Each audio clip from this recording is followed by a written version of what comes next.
Now, if we can find estimates for pi sub k, mu sub k, and sigma, then we would have an estimate for p sub k of x, and hence for log of p sub k of x and delta sub k of x.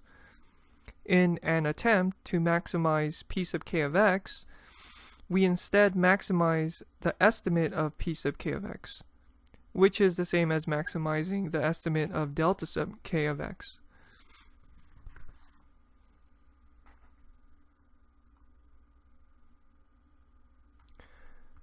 Pi sub k can be estimated as n sub k divided by n, where n sub k is the number of training data points in class K, and n is the total number of training data points. Remember, pi sub k, okay, let me write that. Pi sub k is the probability that y equals k.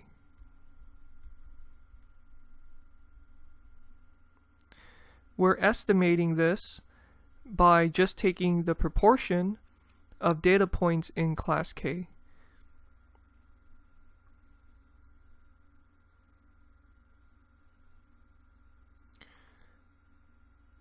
The class-specific mean vector, mu sub k, is equal to mu sub k1 through mu sub kp, where mu sub kj is the sum over all I such that yi equals to k of xij times the probability that xj is x sub ij.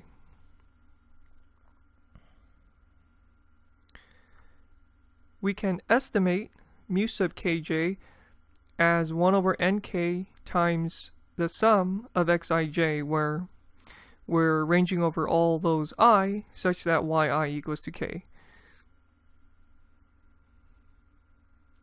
So we can estimate mu sub k as this vector,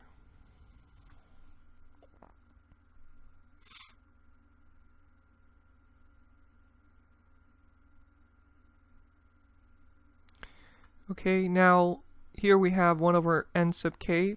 Pull that out.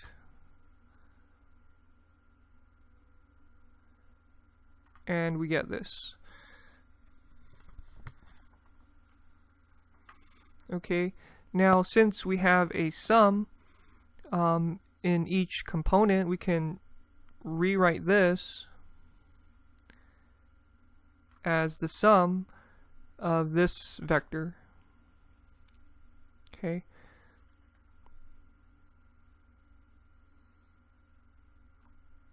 But that right there is just x sub I. Okay. In other words, mu sub k hat, let me write that,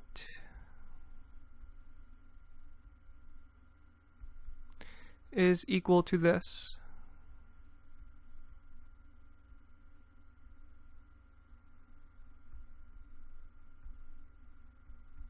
Over all I such that yi equals to k.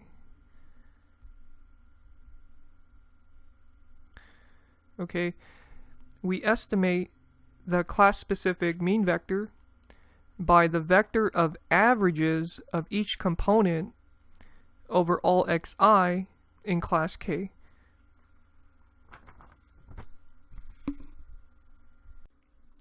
Finally, the covariance matrix sigma is estimated as 1 over n minus big K, summation k ranging from 1 to big K, sum over I such that yi equals to k of xi minus mu k hat times xi minus mu k hat transpose.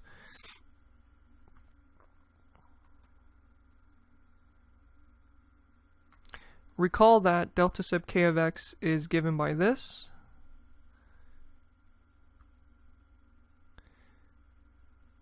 So delta sub k of x, the estimate of that,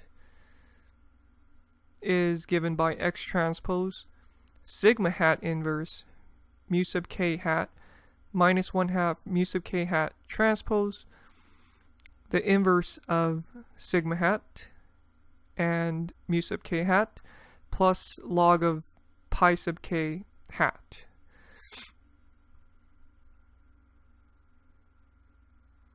Okay, note that sigma hat, mu sub k hat, and pi sub k hat only depend on the training data and not on x.